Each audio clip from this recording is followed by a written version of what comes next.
Okay, sounds good. I think we're on. Okay, this is the first of a new podcast I'm going to try and start doing. To see how far we go. Never done anything like this before. To start off with, I've got one of my good friends here, my friend Sean. Hi, Sean. And hi, how are you? I think there's a bit of a delay. Yeah, not too bad. Not too bad.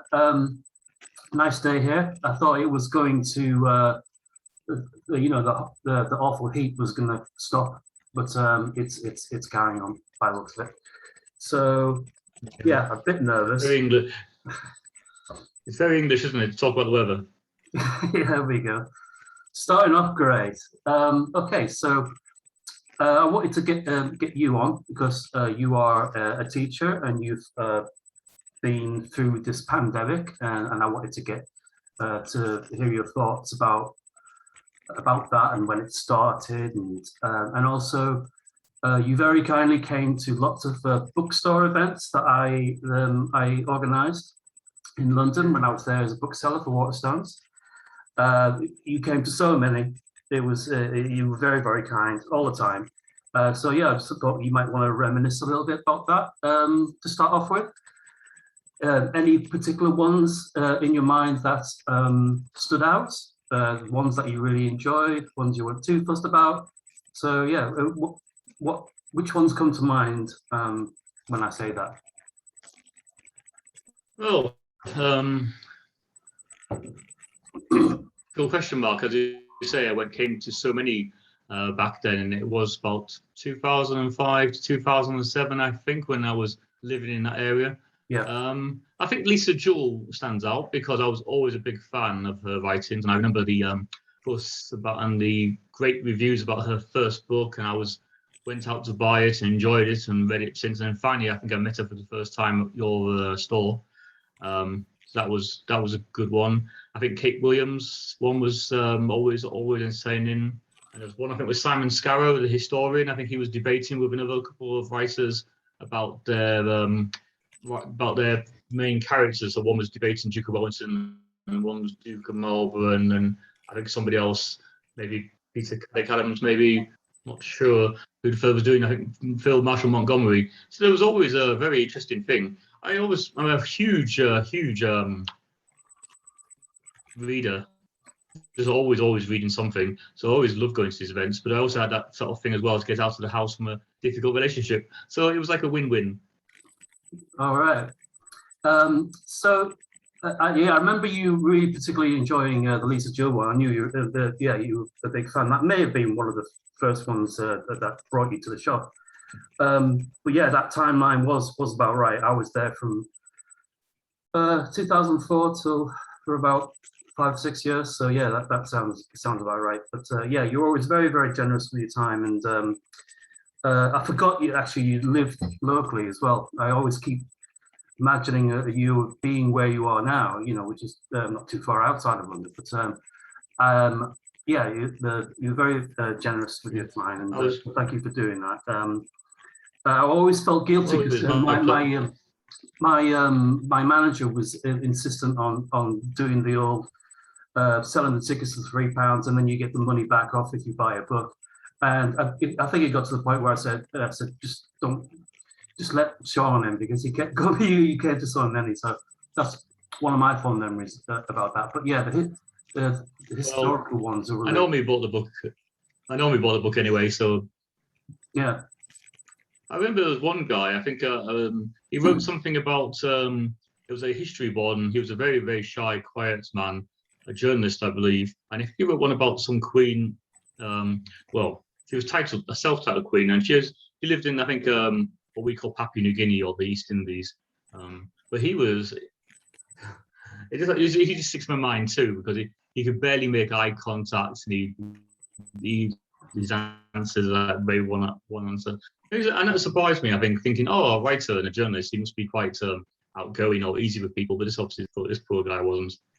I still come to book events, but not as many now that I live out on the edge of London. But yeah, we've got quite good connections into central London from here, so I can just get to Surbiton straight into central London, and bang, I can see same events. And do the actually, the school. Sorry, do the Waterstones near you? I guess there's one in Kingston. Do they do events? Rarely, but sometimes. I mean, one standout one was they had Roger Moore. Oh wow! One Saturday, Roger Moore, who's obviously now sadly gone. Roger Moore was signing his autobiography there, and Bernard Cornwell, I think, once popped up, but he popped up all over the place. So yes, Kingston does some, but not very often. And actually, boys into central London with the head's permission to go to talks. High Street Kensington was our main one, but we popped up again all over the place from Gower Street, occasionally.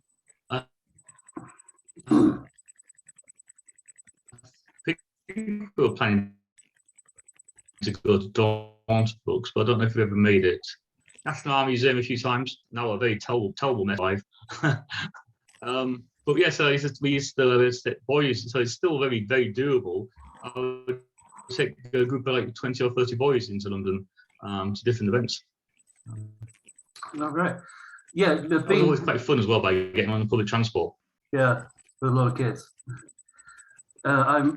Yeah, Lisa. I don't think I've read anything of hers recently, but I've definitely read the first sort of 3 or 4 books, and they were always really good. Which one of those earlier books did you really like?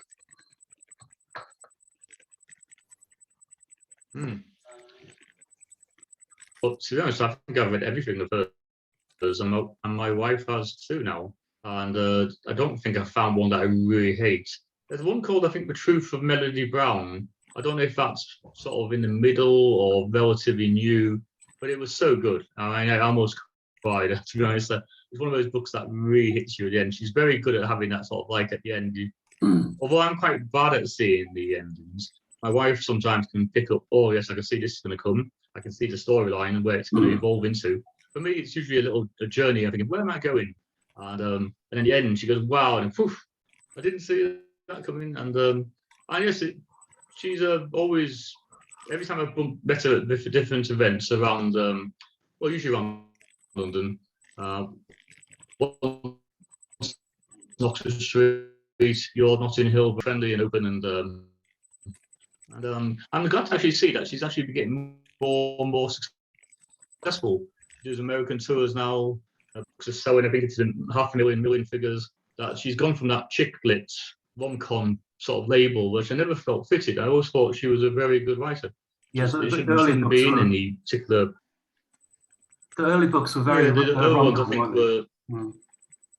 Yeah, kind of. I think there's just sort of like laziness from publishers, or maybe laziness from bookshops saying, "Oh, where do we fit this one in? Oh, it's a girl, just put her in there." But I think her writing has always been good, and it's just getting better, to be honest. I've read her book this year again. I think she must have written about 20 books now. Must be getting close to. Not sure. It must be getting close to about 20. It's definitely in the teens, and I think it's just getting better and better. We just had the winner of the Women's Book Prize, which is the Baileys now. I think it used to be the Orange Prize. Do you think that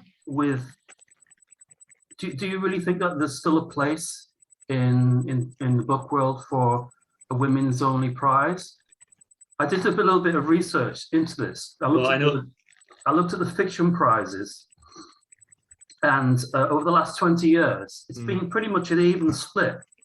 9 Booker Prize winners in the last 20 years, 10 Costa Book of the Year winners over the last 20 years, Nobel Prize of Literature, 6 in the last 20 years. And it's an industry that's heavily represented by women, and in all forms of it. So is it something that's really required anymore? Well, I know your views, Mark. I saw your social media battles recent days where you threw it into the thing. Well, as a history teacher, I don't know how qualified I am to speak about this because I've never written a book, and or sold, or even sold one. If I did it from a historical point of view, where the George Eliot, for example, couldn't, and how obviously if you looked at publishing as a history, women have got to gain their place in more relatively recent years. So that would suggest that you would still having a women's only prize would be something that would be useful, positive. That kind of a line. But if your figures are correct, then perhaps it is time for it to move on. However, society as a whole isn't equal, is it? There's still that glass ceiling, still the fact that women have to have a much more difficult. I think still have a very much difficult situation than men. Yeah, I'm all for being an ally and championing women.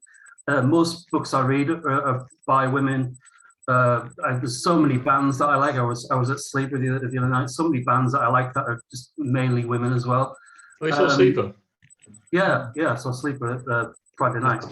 I saw them when I was a student in Manchester back in 94, 95. I think did you go see the Mannix gig? The Mannix Holy Bible. I've never seen Mannix. I've never seen the Mannix live. I've seen Radiohead a few times live. I saw the speaking support the Mannix in that year at Newcastle University. So I was just wondering whether you might have been another gig that we both went to back in the day. But yeah, did you see them at Newcastle University? Was that the nearest place that you went to see? I was at Manchester. All right. I saw them in the academy next door. I think it was yes, I remember going upstairs. I've seen them in there. Yeah, really good. There was a band, I think they were supported by 60-foot Dolls, I think, then, or something like that. There was a band that seems to have gone since then. No, I've never seen the Mannix. I would have liked to have seen them. I did have a few of their albums or CDs. Seen Radiohead a few times, Guns N' Roses once, U2 a couple of times. Sleeper. And I saw Elastica. They were very good. Saw them in the Hacienda nightclub. So I think that's one of those iconic things that we. Yeah, I was. I saw them in Middlesbrough. Every time I think of Middlesbrough, I always think of a town hall and the Smiths gig I missed there. I would have been kind of 14 or so. I kind of wish if we could time travel, Mark, that would be one of the gigs I would try to time travel back to. Persuade my uncle Michael, saying, Michael, we have to go, because he had a car. We have to go up to Middlesbrough and see the Smiths at the town hall, and so on. Las Vegas and the Beatles and Sex Pistols and so on, but the Smiths would be there in our top 5. Seeing them when they were still together and live. Yeah, it was at the Arena, which is like a small club, kind of just out on the outskirts of there. And the Sex Pistols played there. I've just found out recently in the Spots tour where they had to go under a pseudonym everywhere. And but yeah, I saw Alaska in there, and they were great. What year did you go into teaching? Were you teaching 20 years ago? Were you? Just I started my teacher training course in 2000, and I started my first job in 2000. And when I graduated in 2001 as probationary teacher, 2000. So I hit my 20th year now, with a bit of a gap when I was made redundant in 2004, and I spent 2 years, just under 2 years, in Yorkshire doing supply work and agency work, and it was very spotty. Sometimes you work in a school, sometimes you're driving a van, sometimes you're in a workshop, sometimes you're in a shop. So that's why I came back to London and found work here was plentiful. You sometimes got 2 or 3 calls a day saying, "Can you come out to this?" And you say, "Well, I can't. I'm already committed now." And when I was in Earl's Court, that was obviously a perfect place to be based. That Tuesday morning of 9/11, were you working in a school? Where were you? What were your memories? Yes, I was. Well, to be honest, it was kind of just. I don't think anything original, but mostly a shock and surprise. And actually, I only heard quite late on our school back then, we only had a couple. You didn't have a laptop. I don't know how we did it. We managed without laptops and emails. Then we Oh, no. and no TV, no TV in the school except for like one or two in classrooms. And I was teaching all day and had a meeting afterwards, and it was only in the car park. A guy I knew phoned me up and told me what was happening, and I didn't believe him. To be honest, he was saying about these, story plane hitting skyscrapers in New York, and I thought because we both read similar books by Tom Clancy, and one of Tom Clancy novels, a 747 slammed into the having me on. But he insisted, and when I actually got into the car and turned the radio on, of course, the radio, and then home TV. So mostly it was kind of shock how on earth I managed to get through the day without picking up a hint of this, and that seems odd now. Because nowadays your smartphone would be beeping away, your laptop would have some messages popping up, and people, the TV obviously in the staff room, you probably wouldn't have been able to escape from it. Sat down, saw it. It's just disbelief, thinking, and trying to understand it. And I think we were trying to work out how many people must have died on those planes and the whole tragedy of it. I've studied I've taught RS over the years and some parts of Islam, and the basic. I couldn't say an expert at all. So history is my main thing. But the main thing of Islam is supposed to be about defending your faith.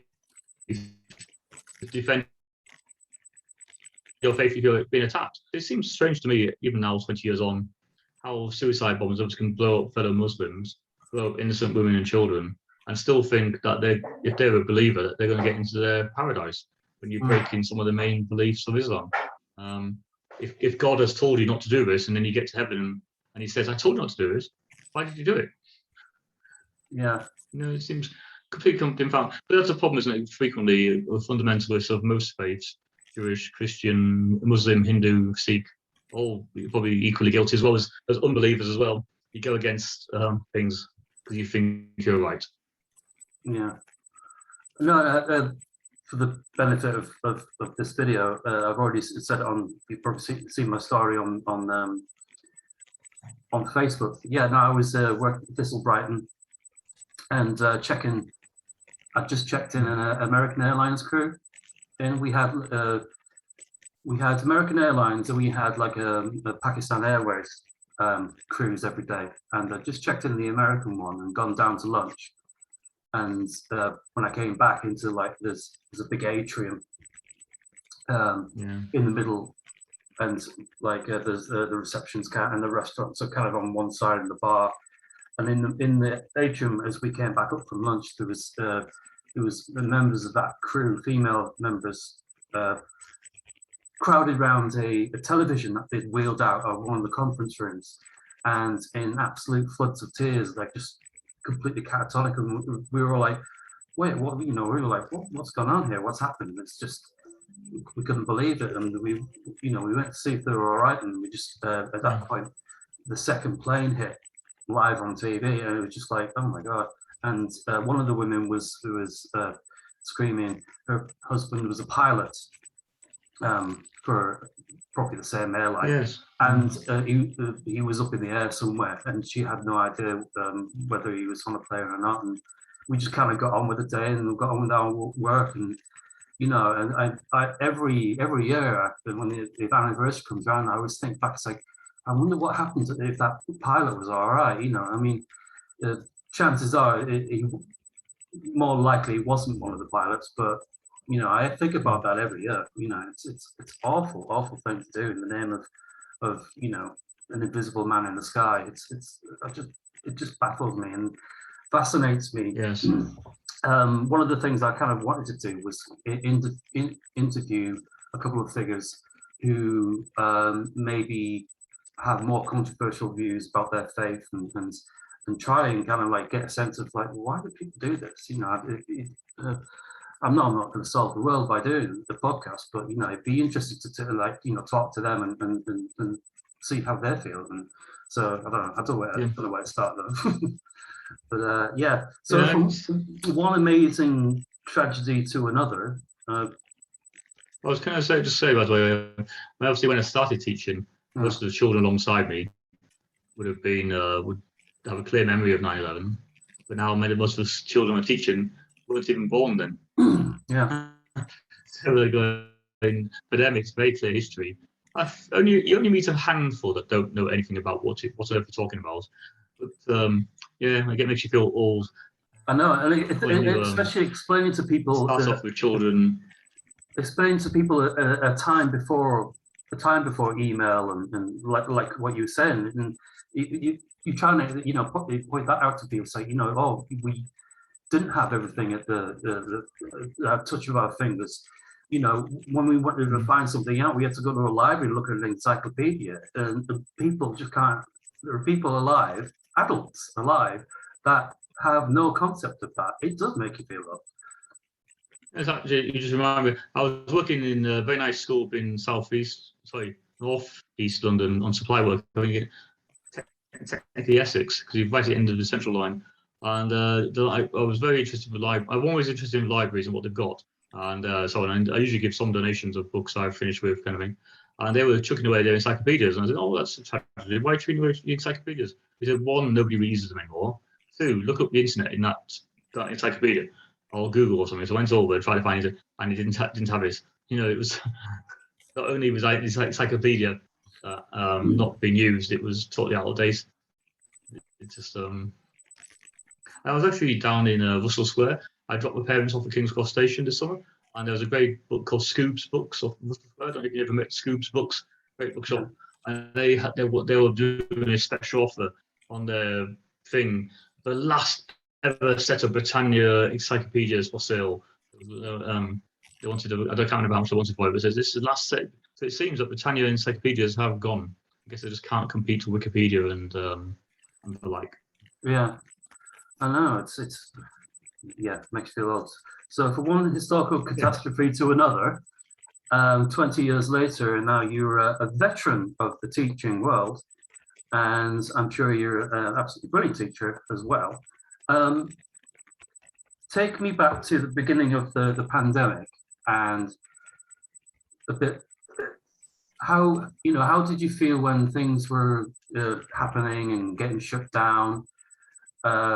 How was your relationship with your pupils and stuff? Take me back to the beginning and what it was like. Well, I guess we mentioned this last night that I don't know how unique my memories would be, but for what it's worth, I remember being back February time when obviously things were new. It moved from the world, and then thinking, and if people actually wearing masks, and in February it really seems to be coming home. And at school, as the government and the school boards and the local authorities all struggling to find what we take for granted now about bubbles and social distancing and masks and vaccinations and things. The guidelines were quite strict, and at one point we had like 1/3 of the teaching staff. I kind of held on.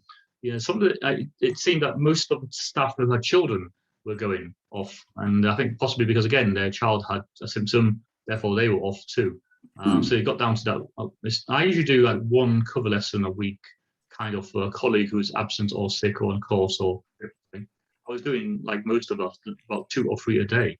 And at one point I'm on my floor, there's 3 classrooms, and I was the only form teacher left at one point, and I was running back and forth between the 3 classes, registering all 3 of them and giving out messages before sending them on the way.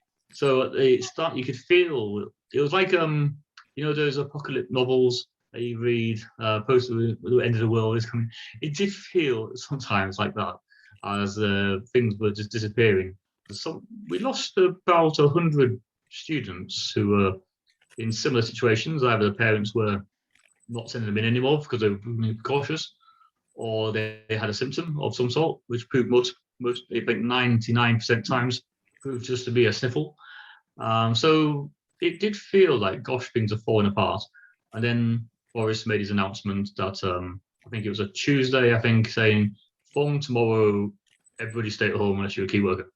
And I had left all my stuff at school.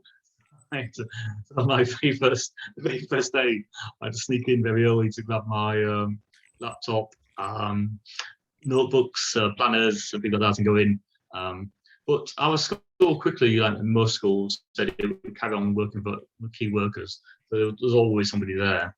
So I got in, grabbed my stuff, and then sort of thinking, what am I going to do next? Did have Easter sort of prepare. I was hoping I could do live lessons like this. But in the first lockdown, the school had gone for live lessons only with the Year 8 exam classes, our senior boys, who were going for who would have been going for exams in the summer, which we didn't know were going to be cancelled at that point.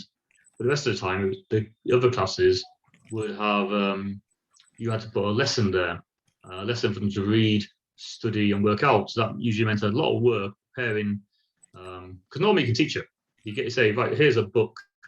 We're going to read this section. What do you think about this? And you pull it from it, extract the ideas and question and debate. But if you haven't got a live lesson, you have to really spell it out. So I had to just usually make a PowerPoint and step by step, then some tasks. So it was a very steep learning curve. And I had to design all the resources for that system and plug it in. But after a couple of weeks, it started to sort of sink in. Most mornings I'd meet my tutor group online, live, and then my Year 8 classes twice a week. The rest of the time I was just there typing away. And again, I think you just quick. It's amazing, isn't it? How. So when did you go back? I know that things kind of opened up at the end of the summer, and but when did you actually kind of go back, and then when did you lock down again? Was there a back and forth at the end, towards the end of the year? Well, yeah, you're correct. Things started to relax. I think the school said that 2-year groups we could go in, but separately. So one day, 2-year groups go in, the next day another year group in, and you were assigned to one of those year groups. So I was working with Year 3 of youngest in that assignment. So I went in with Year 3 twice a week. We did some lessons and some sport, then came back. That's how it sort of plodded along to the end of term in July. And in September, of course, we came back into school, but we had this new system of lessons. We had to move to them to keep them, so there's less chance of them contaminating each other, I suppose, mixing too much. So they would be in their bubbles, so we'd go to them, wearing masks with some of the classes, and fun. And my room at school was quite decorated, with posters and flags and swords and stuff. But I had to make it more neutral because the Year 7 class that used my room did it for everything. So I had to sort of strip it down back a bit. Did quite well with walking. I actually do about 12,000 steps a day on average, that's according to my step counter. But then, of course, the second lockdown didn't really affect us. I don't think the second lockdown that this government announced about November time, schools carried on, schools stayed open. So I barely noticed it. I'd get up in the morning, go to work, come back, and then the only thing I didn't really notice was I hadn't left my immediate area. I'd been down to the shops and down off to school, and that was it. Hadn't been into London, hadn't been up to Yorkshire, hadn't been anywhere else. And of course, the third lockdown kicks in, isn't it, after Christmas? I could see that one coming. The figures were rising. People were doubtful about whether Christmas should happen in the mixing things, but the government bowed to pressure, I think, on that one. The way you work in particular, I mean, were they good in terms of making people wear masks and being careful, and did they put gel stations in? What measures did they do to help to try and make things better? Well, they said masks were mandatory when you're moving around school. So in the junior, oddly with the junior classes, we didn't have to wear them, but in senior classes we did, and moving around school. Yeah, the thing about there was quite a lot of restrictions. Every classroom had a thing, wipes and hand gel, and then also we had one staff room, so they thought that was always going to be a choke point, so you couldn't be. So that was just that they had to make a couple of, well, I think 3 or 4 different stations around the school where you could go to instead to get some refreshments, some tea or coffee, so you wouldn't all 50 of you be in the staff room. I mean, I went in the staff room one afternoon when I just finished I'd been teaching all morning. I had been doing a duty during lunch break, and I just thought, right, and the staff room was just next to me, so I just went to the staff room and it was empty. I still got told off saying you shouldn't be in this zone. So they were very, very strict about where you should be and what zones you were in. So yeah, actually quite a lot of clear rules about where you should be. You know, it's frustrating, but you can sort of, but then frustrating for everybody. You can understand it, can't you? If you're not supposed to be in there, you're not supposed to be in there. Have they got a contingency plan for if something might happen again, like you know, like another lockdown? I mean, have they thought about kind that? of? Well, I'm not obviously privy to what exactly our management team are thinking, but kind of since the first lockdown, we started using Google Classroom as our sort of thing. The director of studies, one of the deputy heads, said, "Keep your Google Classrooms going. You can always use them for cover lessons, for homework, and for students so they can go back and have a look at something. So whatever lesson resources you're using, put it on there as well. So if you've taught history to 5A, 5A can go to their Google online classroom and see the lessons all stacked up there. So that's something we keep going. So in theory, if we went off again, the boys are already logged into those classrooms. And I suppose that every boy that we've got, regardless if they're 7 or 8 or 13, they would have all been through this last 2 years, isn't it? It's inescapable. They've all done it somewhere, somehow. Actually, I was amazed when I had some colleagues tell me about their, because we all have friends from old schools and our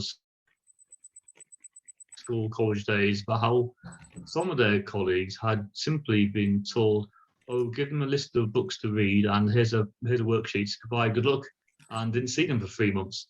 I thought, gosh, I saw my tutor group every single day. I saw my senior class in the first lockdown. I saw my senior classes every week, and I could see from the assignments on the sort of online spreadsheets what boys had logged on and done stuff and not, and the ones who hadn't, we had to tell their tutor saying, "Oh, Mark hasn't done his work," as you know, Mark wouldn't do. Why isn't? Can you get in touch with us? Why hasn't? And he hasn't done it for like 3 weeks now. Why hasn't he done anything?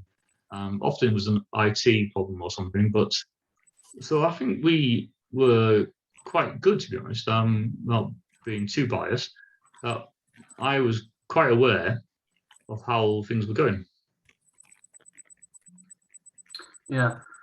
I mean, don't want to get too bogged down in politics and everything. I know you're not the biggest Boris fan. Yeah. I mean, it's you know what, you know, just the bloke gets his dream job, and you know, and inherits this mess. I mean, Theresa May left right at the right time to you know, because do you think a different Tory administration would have done things differently? I mean, I don't know. Well, that's gonna be one of those crystal ball moments. But you couldn't. I think you can argue at least that the Boris's government. Obviously, again, I am openly biased. I didn't vote for him.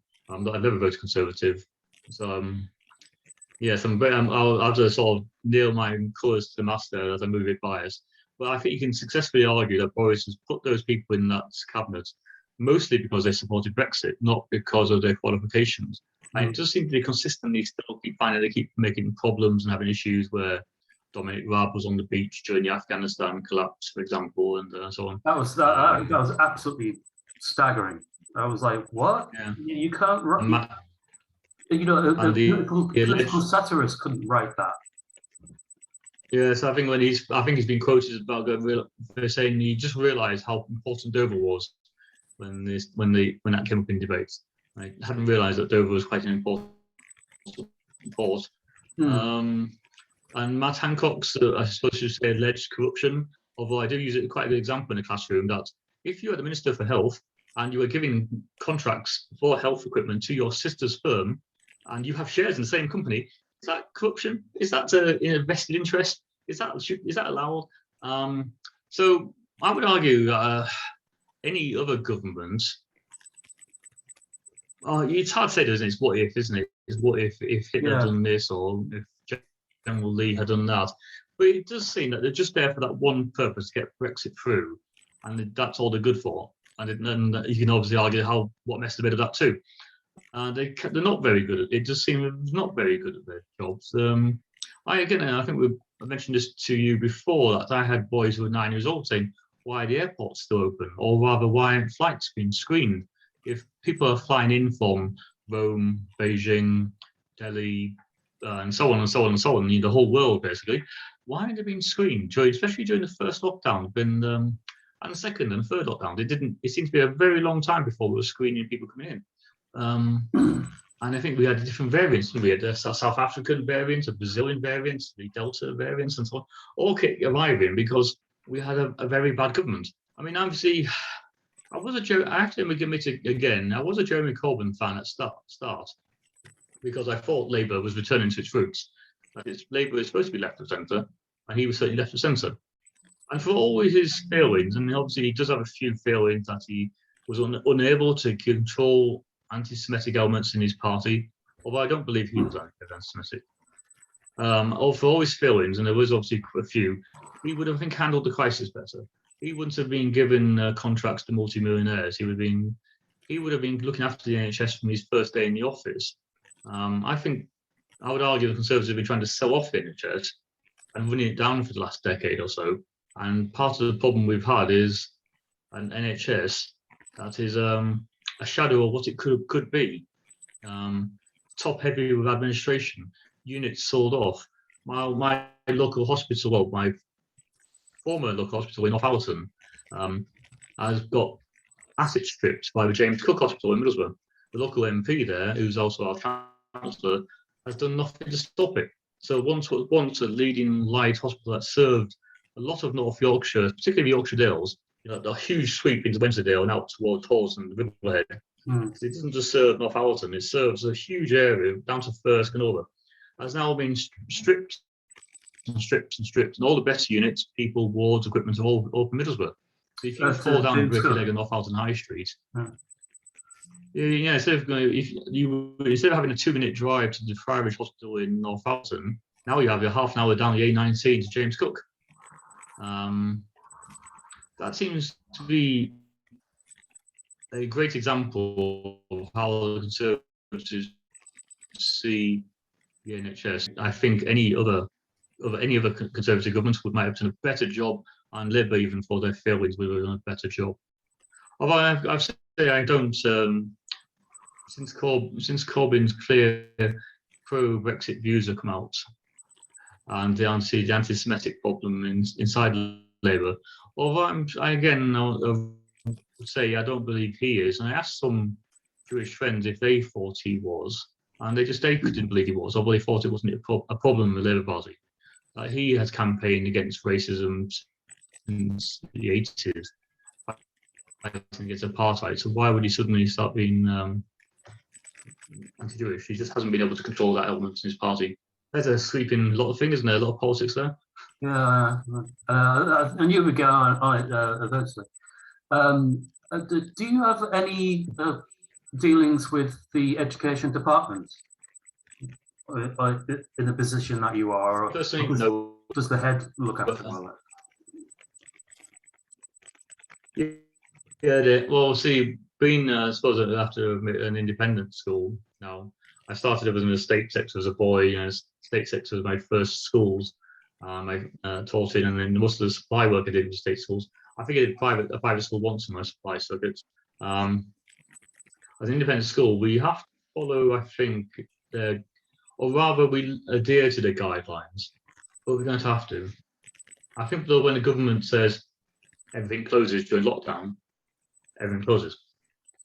We follow the independent schools, independent Okay. and the independent schools example. Yeah, so in theory, a private school could stay open. Actually, when you were talking about, or whoever asked me about the first lockdown, what was happening, we became more and more aware of schools closing around us. I think like Eton closed a few weeks before this, and we keep thinking, well, if Eton had closed and other schools are following suit,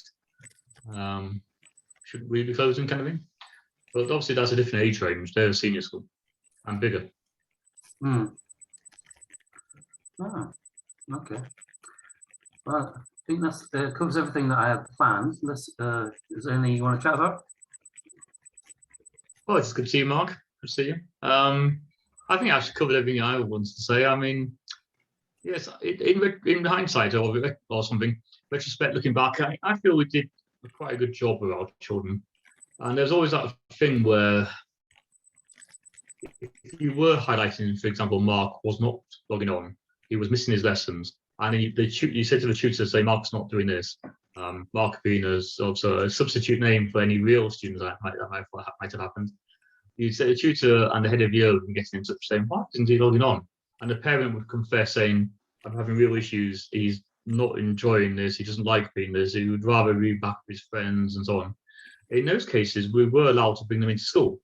So there was always like key workers, the children of doctors and so on around school, and other key workers, railways, roads, and so on. We could bring them into school. They were allowed to. That thing. So some children ended back in school because they just couldn't cope with that open structure.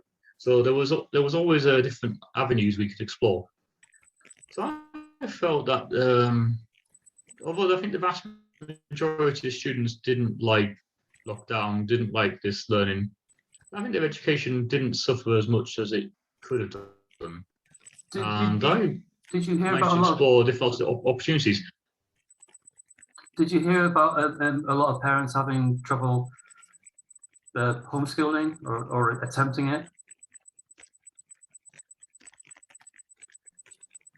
I think nowadays that generation, Mark, when we were growing up, did you have a computer? I mean, it was like the thing to have in the 80s. I can remember going around the playground in my hometown and people talking about, oh, I've got the latest Amstrad or the latest BBC computer, and then you'd see it and be this green screen with something beeping around. But there was still, I think, a minority. This generation, I think, all quite au fait with computers from a very early age. You always need to have an iPad and smartphones and so on. But some, I think, just struggled with that lack of structure, that because there wasn't a teacher hanging over your shoulder going, why haven't you started? Kind of thing. Often, I don't know how many teachers will ever see this, but I hope they would kind of agree or can sympathise that sometimes the biggest thing is getting started. They're listening to you, listen to the instructions. You've talked through the Battle of Waterloo, and you said, right, guys, let's start with task 1. And you go, what do we do? You go, oh. That I think magnified a bit online with kids going, oh, I don't understand, what do I do? And if it wasn't before the live lessons kicked in during the third lockdown,